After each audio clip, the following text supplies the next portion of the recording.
Com confiança e credibilidade, que são duas coisas que você não pode herdar. Então não tem como você mudar qualquer processo de liderança pessoal ou dentro das empresas, organizacional ou na cultura, na forma que for, se você não mudar o ponto de vista, não ampliar a visão. E antes de ser um líder, antes de fazer a gestão de uma empresa, ele nada mais é do que um ser humano frente a outros seres humanos.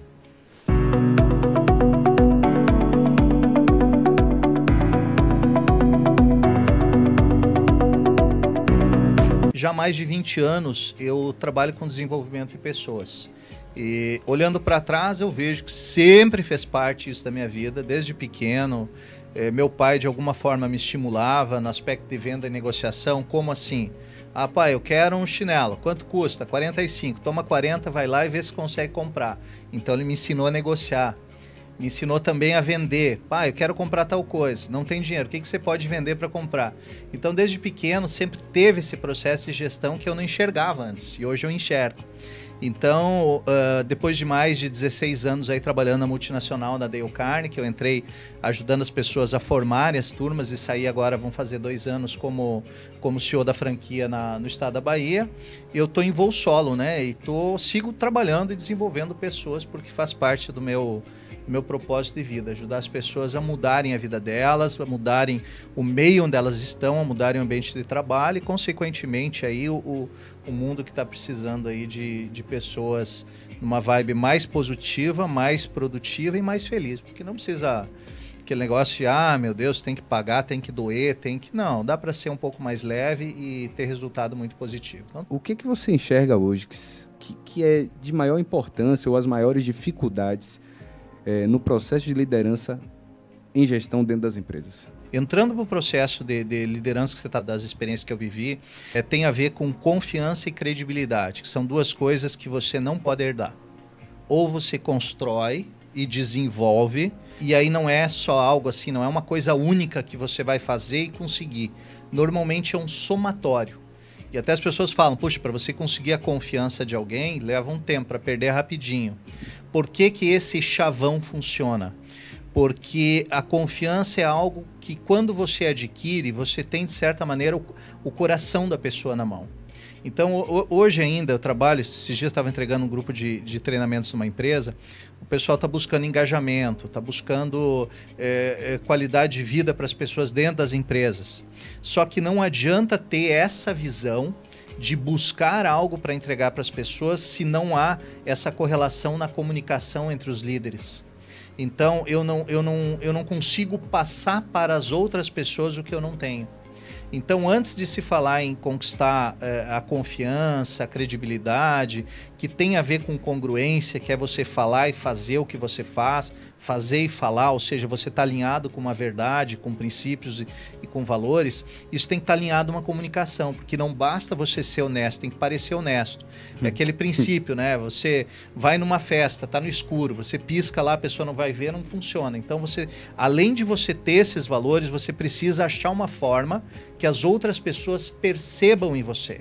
Então, são vários pequenos ajustes finos que vão, ao passar do tempo, você vai conquistando a confiança das pessoas. E quando você consegue a confiança, talvez aquela pessoa, aquela equipe dentro da empresa, não seja mais capacitada, mas com certeza vai estar mais engajado, vai ter uma atitude mais positiva e provavelmente vai resolver coisas que talvez outras pessoas mais capacitadas, mas que não têm um nível de retroalimentação, de engajamento, resolveriam. Então, hoje, quando a gente fala de liderança, não há como se desenvolver uma liderança sem que você desenvolva primeiro internamente. E falando com você, me veio uma memória aqui agora, que é uma situação muito peculiar. Numa época que eu trabalhei no Mato Grosso, tinha um grande grupo educacional lá, os gestores já tinham feito treinamento comigo, e aí que me mandaram a diretora de uma das unidades, que falou, ela está tendo problema de engajar o pessoal e queremos colocar ela no treinamento. E aí, para não estender o assunto, um dos pontos que aconteceu é o seguinte, né? Ela falou, poxa, como é que eu consigo a equipe mais do meu lado? E nós tivemos um grande bate-papo sobre isso, justamente, o que você tem que ser, como tem que ser e tal, ok. E aí um dia ela falou assim, poxa, não deu certo. Eu falei, como não deu certo? Comecei a conversar com ela. E aí um episódio que ela me contou, ela não percebia onde é que ela estava errando. Mas teve um período que uma noite eles tiveram que fazer um serão, trabalhar até tarde para botar a documentação em dia. E aí ela pediu pizza para todo mundo. Falei, pô, que legal. Tá, e aí? Daí eu deleguei tudo que tinha que fazer e fui jantar em casa. Então, quer dizer, ela não ficou com a equipe dela lá. E ela não entendeu por que as pessoas não acharam legal aquilo. Então, a intenção dela até foi positiva. Não, vou proporcionar um jantar e tal. Mas ela não estava junto com a equipe. Então, como é que eu vou ter a confiança da equipe se no momento que precisa dar um pouquinho a mais, o líder que deveria ser o exemplo, deveria no mínimo estar junto, né? E nada impede, de repente, de ter alguma situação, olha, eu não vou poder ficar aqui porque meu filho está doente ou porque tem, mas você se comunicar com as pessoas para que elas entendam isso e não simplesmente passar. Então, assim, mais do que você querer ser líder, você precisa desenvolver a sua autoliderança. E aí entra o ponto, se você não consegue fazer isso sem ampliar a sua consciência, né? O que é ampliar a consciência? Ampliar a visão. Se eu enxergo uma coisa que eu entendo que aquilo é bem feito e não está dando resultado, a única maneira de eu enxergar o que fazer diferente é ampliar a visão. Então, não tem como você mudar qualquer processo de liderança pessoal ou dentro das empresas, organizacional ou na cultura, na forma que for, se você não mudar o ponto de vista, não ampliar a visão.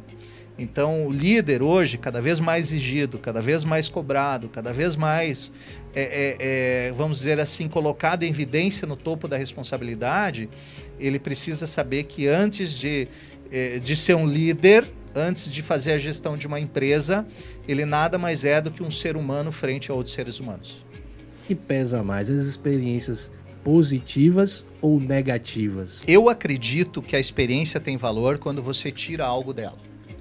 Se você passar por uma experiência muito negativa e não aprender, não serviu para nada. Se você passar por uma experiência muito positiva e não aprender, não serviu para nada. Isso que você buscou ali de chave, né? Que tem a ver com conhecimento, habilidades e atitudes. Tem muitos programas que trabalham em cima disso. Só que o conhecimento, habilidade e atitude, eles vão ser startados de acordo com os valores de cada um. Aí o que acontece? Se o meu valor não bate com algo que eu preciso fazer, eu não vou fazer. Ou vou fazer mal feito. Então, muitas vezes os líderes querem pedir para um determinado colaborador fazer ou executar um serviço que não cabe, que não encaixa no perfil dele.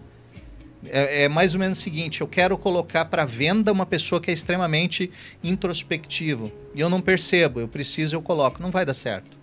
Ou eu pego uma pessoa extremamente expansiva, não é que não vai dar certo, mas o desafio é maior, e eu coloco ele para organizar a planilha. Eu vou estar também não aproveitando o melhor potencial dele.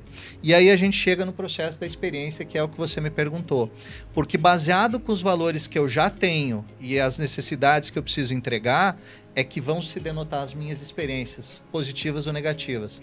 Porque, na verdade, o que acontece, ele é fenomenológico, ele é um fenômeno.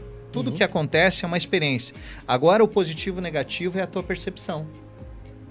Eu posso tomar um baita de um prejuízo e entender que aquilo foi libertador porque eu aprendi algo que vai... Vou dar um exemplo mais simples. Você empresta uns 50 reais para um amigo e o amigo não te paga. Poxa, que coisa chata, perdi 50 reais. Ou talvez foi um investimento muito barato para você descobrir quem é aquela pessoa. E talvez te proteja de outros negócios que você talvez fosse fazer com ela que expendiria maior. Então a experiência, ela sempre vai ser fruto da visão que você tem para o que acontece com você.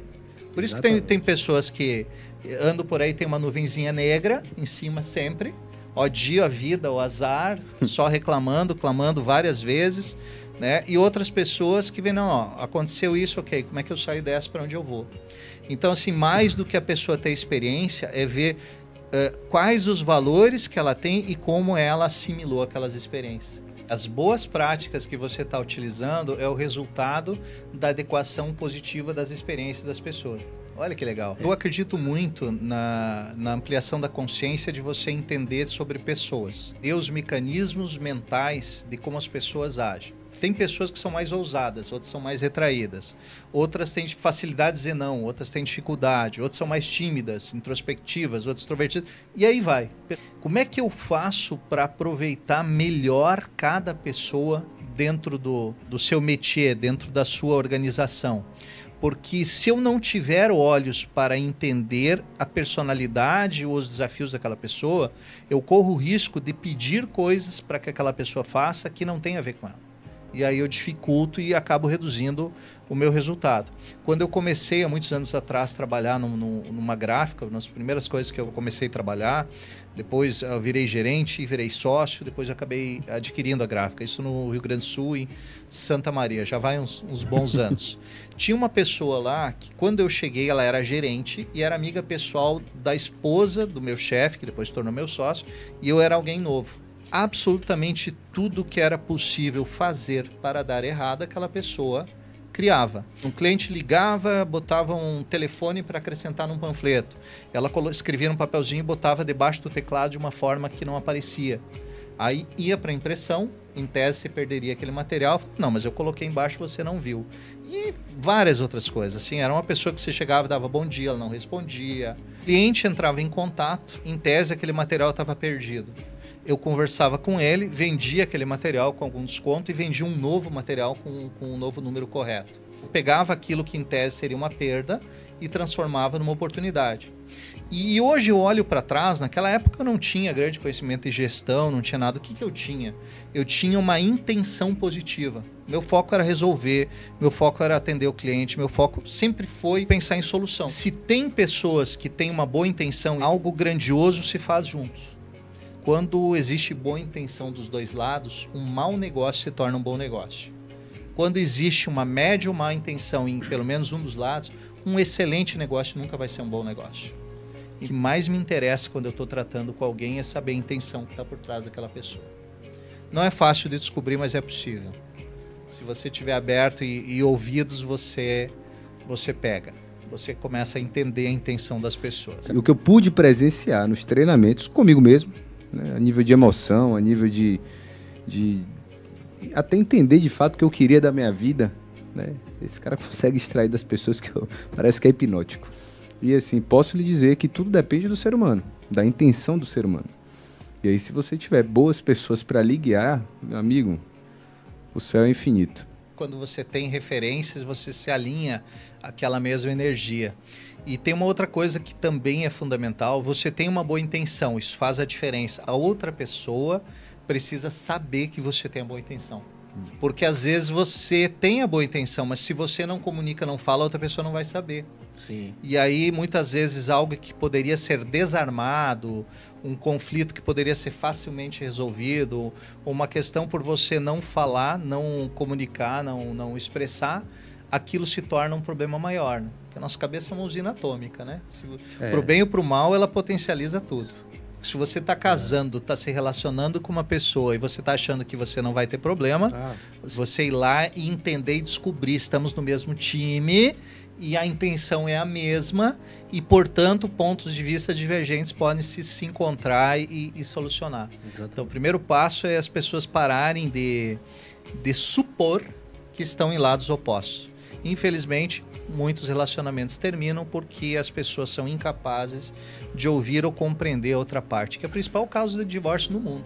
A falta de apreciação pela outra parte. A pessoa não quer ser feliz, quer ter razão. De certa forma, não deixa de ter uma indução, né, culturalmente falando, da obsolescência programada. Hoje você compra um celular, dali a pouco você atualiza. Na quinta, sexta atualização ele começa a dar problema, para te forçar você a comprar um celular mais moderno. E isso é meio cultural. Então, será que realmente nós estamos blindados e impedimos que essa mesma cultura vá para as pessoas? E aí, por que não isso dentro também no processo de gestão? Porque eu já conheci gestores que esmiuçavam, negativamente falando, assim, puxavam, menosprezavam, cobravam, eram até hoje, assédio emocional. Aí quando a pessoa se desgastava, que não dava mais conta, entrava em contato com o RH, que era alguém novo. Eu conheci pessoas assim. Também tem uma outra pesquisa, né, que diz que o maior nível de sociopatas aí estão em cargos de alta gestão de grandes empresas. Nossa. Então, a maneira de como lidar, ela é muito agressiva. Mas, felizmente, hoje eu vejo que a cultura está começando a mudar. Já muitas empresas estão realmente interessadas. Não é só interessar-se pela equipe, mas saber como fazer isso, não queimar etapas. E um dos grandes pontos aqui é a habilidade de um líder fazer perguntas, ajudar as pessoas a se conectarem com os sonhos delas, com o que é necessário fazer, mas não falando para elas o que fazer, botando para pensar. Então, quando você se interessa e pergunta para a pessoa, vem cá, onde é que você quer chegar? O que, que você quer? Como é? Você ativa frequências que são muito sutis, mas que podem mudar não só aquela pessoa que está ali na tua frente para o que ela está produzindo hoje, mas para todo o resto. Quando eu contratava, falava, eu não quero você se aposentando aqui. Eu quero que você se torne tão bom ao ponto que alguém vai te pagar um valor que eu não possa te bancar. Agora, enquanto você estiver aqui, aprenda e seja leal.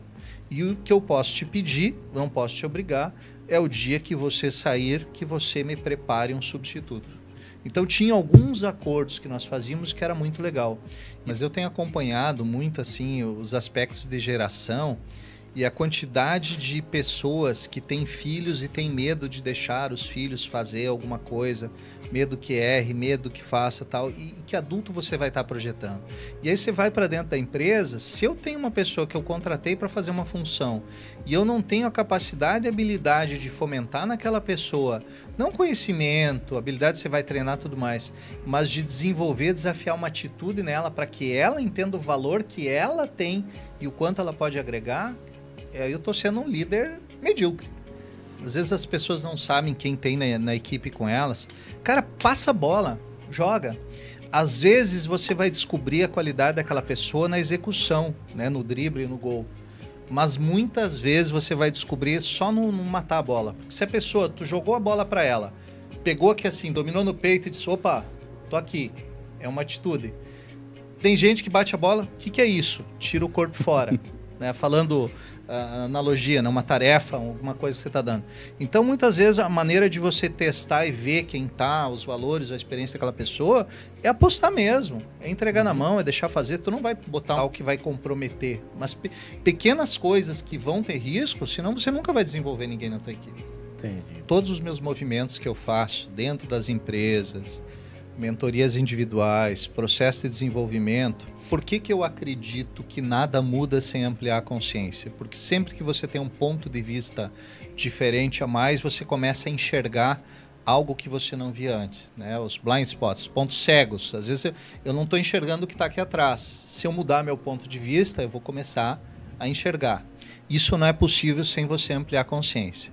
Eu falo muito sobre inteligência espiritual e que as pessoas ainda confundem um pouco com os aspectos de religião. A religião se apossou de alguns processos da inteligência espiritual. A inteligência espiritual é um contexto científico desenvolvido por psiquiatras norte-americanos que trata das questões mais profundas do ser humano, que é o que nós estamos, por exemplo, o que nós estamos fazendo aqui, por que eu tenho que acordar de manhã cedo, por que eu tenho que ir até o meu trabalho, por que eu faço isso 5 vezes por semana, 4 semanas no mês, o ano inteiro. Porque chega uma hora que você está vazio. Independente de você ser o gestor, ou ser um gerente, ou ser um colaborador, muitas vezes você está ali, poxa, mas por que eu estou fazendo isso? E esse autoquestionamento, que é algo que há um tempo atrás poucas pessoas tinham, hoje parece que está germinando, está brotando e faz parte de um aumento de consciência universal, está fomentando essa nova vinda de conhecimento e de consciência sobre outros fatores. Então, por exemplo, antigamente eu vim do interior, onde eu conhecia meninos que iam caçar passarinho. Hoje você vê crianças que já estão sem ninguém falar nada, jamais fariam isso. Então ampliou um processo de consciência. Se você não conseguir, como líder, hoje, fomentar de alguma forma que a pessoa que está fazendo aquela tarefa, às vezes repetitiva, às vezes que ela não está enxergando sentido, não entregar um propósito maior para aquilo, para que aquilo faça sentido para ela, ela não vai se motivar. E ela não tem culpa de não estar motivado. Né? Se ela fizer essas conexões, fantástico para ela. Mas se ela não fizer essas conexões, você como líder precisa fazer.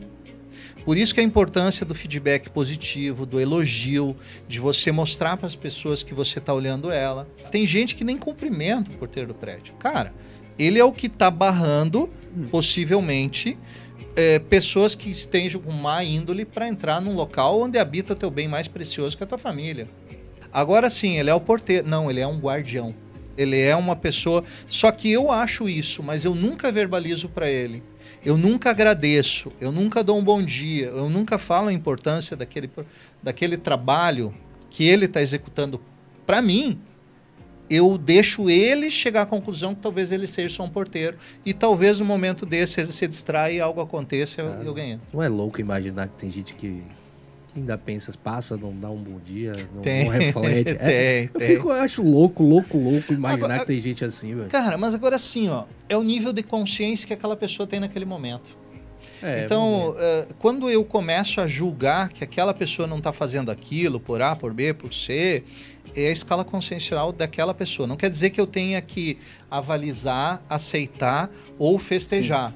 Sim. Mas eu preciso entender. É mais ou menos assim, ó, quando você vê uma pessoa agindo de uma determinada maneira, ela não sabe ou não percebeu a importância daquilo. Então é mais ou menos o seguinte, se você já percebeu, achar uma forma, talvez fazendo pergunta ou algo, que leve aquela pessoa a compreender. Porque senão é a mesma coisa que você está no segundo grau, estudando, e aí você entra no jardim de infância e começa a cobrar báscara do menininho, não sabe, tá aprendendo mão direita, esquerda, e você tá... Não, qual é a forma de báscara? Como é que funciona isso? Então, assim, você não é melhor que aquela pessoa, você só tá numa escala um pouco diferente. Então, qual é o trabalho hoje que eu faço assim, quando eu entro para dentro de uma empresa que vou fazer algum processo de desenvolvimento? Você não consegue desenvolver o indivíduo, mas a cultura que vai ser mudada é através do indivíduo. Então, eu não posso só passar conceitos. O meu processo parte de um ponto em que eu procuro trabalhar de uma maneira, e aí a minha forma de lidar, a minha metodologia, onde eu sensibilizo as pessoas para compreenderem a importância daquilo que eu estou passando. Eu até falo para as pessoas, esses dias tem uma pessoa que me ligou e falei, cara, se quer só conhecimento, pô, você vai para o YouTube, tem tudo. Você não precisa de mim, de ninguém. Agora, você quer despertar as pessoas para entender a importância daquilo? Bom, aí existe uma maneira de você conduzir, que é dando valor para as pessoas de uma maneira única e que elas se sintam. Então, também eu não posso trabalhar uma equipe sem trabalhar os gestores dela. Ah, vocês vão trabalhar só com a equipe, não vai trabalhar a gestão. A pessoa não vai estar envolvida? Não posso te ajudar. E o universo entra onde nisso aí? O universo entra num processo que eu chamo de inconsciente coletivo. Se você pegar a soma das consciências, a soma, pensamento é energia. Já tem pessoas que já mediram a frequência de pensamento, quanto você pensa, você projeta. Tem gente que vai para uma escala um pouco mais lúdica, da lei da atração, da cocriação, mas basicamente é o somatório da energia dos pensamentos. Vou te dar um exemplo simples e aí vamos um pouquinho mais longe. Você já deve ter entrado em algum ambiente que você não se sentiu bem. Sim. Havia algumas pessoas, alguma coisa, tu diz assim, eu não entendi. Simplesmente a energia daquele local não era legal.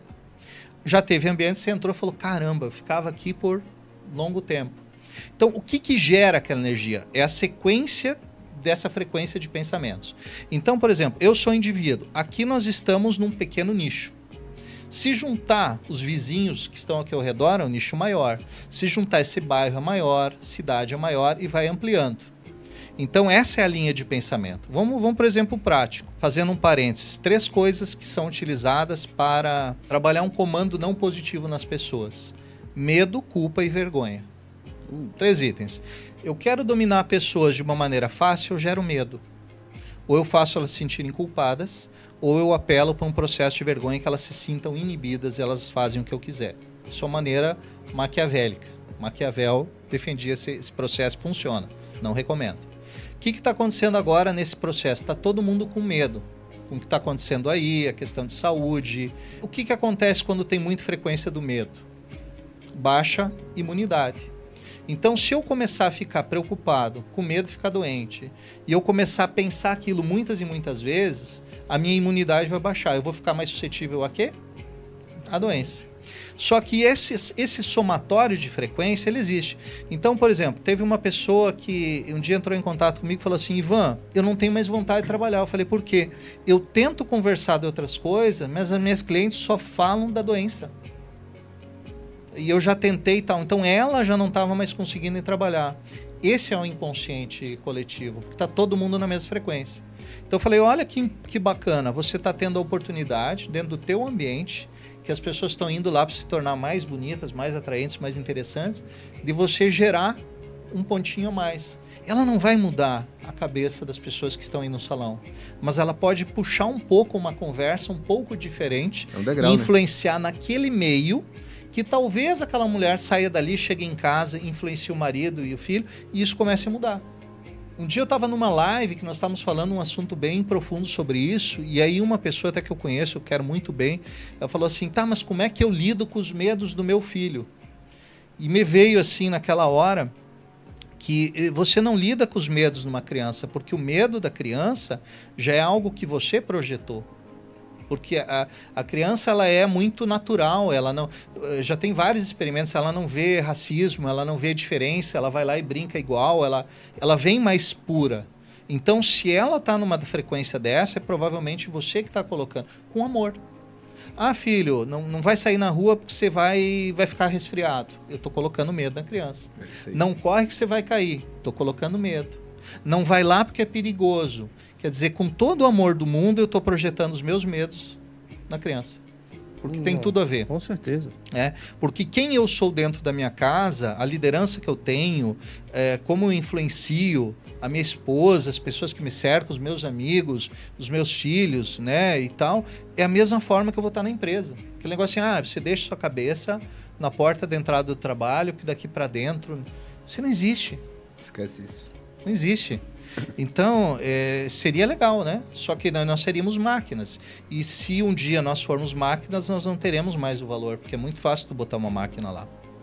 O primeiro ponto, assim, é entender que você não é dono da verdade. Isso é um movimento individual. Tá? Todos nós temos a nossa verdade, só que a gente precisa entender que é parte da verdade. Eu tenho certeza que você deve ter coisas que você defendeu com unhas e dentes há 10 anos atrás, que hoje você olha para trás e diz, caramba, que vergonha até, chega a ser até como que eu defendi algo assim. Então assim, se eu começo a entender que eu não sou o dono da verdade, que a outra pessoa tem o direito de ter a verdade dela como eu tenho, e que talvez o somatório delas seja uma verdade maior, começo a entender que eu posso respeitar o ponto de vista diferente. Esse é um ponto. Outro ponto que bate muito é entender que o mundo vai formatando pessoas e pessoas vão reformatando pessoas. Então, quando você lida, por exemplo, com pai e mãe dentro da empresa, na sua vida, você não está lidando só com pai e mãe. Você está lidando com várias gerações passadas que foram imprintando, isso a gente chama no PNL o processo de imprintar, que é aquilo que eu acredito, eu passo para o meu filho, que vão de conhecimentos bacanas, como por exemplo, filho, fogo queima, não coloca a mão no fogo, você vai queimar. Há outros tantos conhecimentos com amor, que naquela época talvez fosse importante, hoje não são mais, mas que são repassados. Então é bisavô para avô, para pai, para filho, e é aquilo que eles acreditam e é passado de geração para geração. E aí o que acontece? O novo, o filho que está entrando ali, está se projetando na empresa, ele está lidando com a identidade dos pais, as experiências que eles tiveram, que deve ser riquíssima, porque ele enfrentou, desbravou mercados e tudo mais para estar ali exercendo o que existe. Está tendo a pressão do novo mercado, que se apresenta de uma maneira diferente, porque toda hora está mudando. E aí você tem que lidar frente a esse novo mercado, demonstrando a coragem, a vitalidade e tudo mais que o teu pai espera de ti, porém, ele espera que você tenha tudo isso da maneira dele. Porque aquilo que ele entende que é certo, ele quer te projetar. Então, quando você traz uma possibilidade, uma oportunidade diferente da que ele entende que é certo, provavelmente, além de trazer essa possibilidade, você vai ter que vender essa ideia para ele. E aí você não está vendendo a ideia para ele, você está vendendo uma nova ideia que vai somar ou agregar com as experiências dele e de todos os antepassados. Então, isso é uma carga muito grande de informação. Ok, eu faço tudo isso, Ivan, mas aí o meu pai não tem esse nível de percepção ou de maturidade, sei lá o nome que você queira dar, e não entende e não alimenta isso de volta. E aí o que eu faço? Aceita. Por quê? Porque você não pode querer que as pessoas ajam assim como ele gostaria que você agisse da maneira dele, você está querendo que ele haja da maneira que você acha que é melhor. Então, assim, existe uma hierarquia, por exemplo, nesse caso específico ele veio antes de você, isso é muito comum, às vezes, construiu a empresa, mas a empresa não vai perdurar. Ok, e se a empresa acabar, é direito que acabe, porque foi ele que criou. Então você não pode ser maior que ele nesse sentido. Eu tenho 40 anos, eu queria ter casado, não casei, acabei morando, minha mãe faleceu, e aí agora meu pai arrumou uma namorada, e aí eu estou numa situação... Ok, ela está... se ela continua morando com o pai, ela está inibindo o pai de seguir a vida dele com um novo relacionamento que ele tem o direito de ter. E outra coisa, ela acaba presa também, porque aí dentro da casa do pai ela não se solta para ter novas experiências, novos relacionamentos. E o pai também corre o risco de sabotar um novo relacionamento por inconscientemente não querer deixar a filha sair de casa. Imagina, 40 anos. Tu pega um conceito simples desse, que estava gerando tantas situações, e junta uma empresa. O que pode ajudar em todo esse conceito? O respeito. Sem dúvida. Sem dúvida. Respeitar a opinião do outro, respeitar o seu tempo, respeitar o tempo do outro. Quanto mais eu respeitar, vai ficar mais leve. Vai resolver? Não necessariamente, mas vai ficar mais leve. Esse é o respeito que a gente estava falando, que é o respeito pelo outro, o respeito por si mesmo. As pessoas só pensam assim, poxa, eu tenho que respeitar o outro, respeitar o outro, respeitar o outro. E você? Quando eu aceito ir além dos meus valores, eu não estou me respeitando. E aí mesmo por amor, aquilo não vai dar certo. Vai chegar uma hora que vai cair. O filho, ele não existe em um relacionamento anterior do pai e mãe. Então tudo que veio antes tem que ser respeitado. Quando você começa a priorizar a atenção, no caso, para o filho, em detrimento ou colocando em segundo plano o relacionamento interpessoal, afetivo, sexual, com o teu companheiro, você está invertendo e você está provavelmente formatando o teu filho numa sequência de valorização ou de prioridade que não é a mais saudável. Então, quando você respeita a união que você tem com o teu companheiro e o teu filho percebe que ele está abaixo e que vocês estão acima, você está tornando o teu filho muito mais forte para a vida do que está priorizando ele naquele momento. Isso é tão forte, é tão importante essa mensagem. Tem assim, famílias que têm mais de um filho. Aí tem um filho que já tem 5 anos, 10 anos, aí tem um de 2 anos de idade. Aí vai dar alimento. Começa por qual? Pelo pequenininho que precisa mais. Errado. A linha hierárquica, ela tem que ser respeitada. Então, eu dou alimento para o mais velho, depois para o segundo, depois para o pequeno. Porque eu estou mandando o recado para o mais velho que ele tem espaço na família e que eu estou respeitando a ordem de chegada. E eu mando o recado para o do meio para entender aquilo. Porque... Então, quando você faz esse simples ato de respeitar a hierarquia do tempo de chegada, você formata muitas vezes uma família com uma união muito maior, porque você não gera conflito. Porque às vezes aquela criança de 10 anos que não tem o conhecimento e você prioriza dando alimento para o mais novo, ele se sente excluído, ele se sente relegado. E muitas vezes de maneira inconsciente, porque a mãe está com amor, com atenção no mais novo. Então tem tantos detalhezinhos tão pequenos que fazem toda a diferença. O cuidado com quem vai tocar na sua cabeça. Claro. Isso não vale só para barra, para tudo. Por exemplo, você vai fazer uma massagem, você vai fazer um processo, qualquer processo. Eu já vi casos de uma pessoa fazer uma alimentação e ela não está energeticamente bem e a galera que comeu aquela comida passou mal. Então, assim, muitas vezes, quando você vai para um processo terapêutico, independente de qual seja, sinta a vibe, sinta a energia naquele contato. Eu tenho horário marcado. Eu entrei lá, eu senti que o negócio não está legal. Cara, não tenha receio em encerrar, remarcar. Porque às vezes a pessoa é uma pessoa legal, mas não está num dia legal. Ou você está tendo a indicação ali, porque tudo é troca de energia. Você vai fazer você tem um relacionamento sexual, troca de energia. Você vai conversar com uma pessoa, aqui nós estamos trocando energia. Então, se não for uma vibe boa, não tenha medo de dizer não e sair. Porque às vezes a gente se viola, de certa maneira, para tentar agradar ou ser socialmente aceito, né? Então, uns cuidados assim para ter. Tem um ditado chinês que fala: o homem que não sabe sorrir não deveria abrir um negócio. Se você não estiver bem, você não estiver trabalhando para ser emocionalmente, espiritualmente, fisicamente bem, muitas vezes você vai entrar no negócio e você vai prejudicar. Isso é. Na virada de 2000 por aí, eu estava na gráfica, eu tinha um trabalho para entregar e tinha que imprimir numa plotter, que é uma impressora grande, né? Faz aquelas impressão de rolo, e a minha plotter não estava funcionando. E eu não estava num momento financeiro legal, já estava com problema. E eu falei, cara, eu vou resolver aquilo. Eu saí de casa 2h pouco da manhã, não recomendo. Eu inverno, frio, piso úmido, resvalei na escada, caí, eu rompi parte do músculo no glúteo, voltei para casa gatinhando, melhorei, minha perna amorteceu, fui mancando até a gráfica. Eu desmontei toda aquela impressora que eu pensei, se for alguma solda fria, algum contato, ela vai funcionar. Eu desmontei ela todinha, montei ela todinha. Era 7 horas da manhã, começou a chegar os funcionários, eu estava ligando ela não funcionou. Aí eu saí, eu lembro que eu fui para frente do local lá, era na Andrada, sentei na calçada e chorei. Aí eu fui dar uma volta, caminhei, do outro lado tinha uma igreja, enfim, entrei lá, dei uma espairada. E depois eu liguei pro meu irmão, né? E falei, poxa, né, meu irmão, aconteceu isso e tal.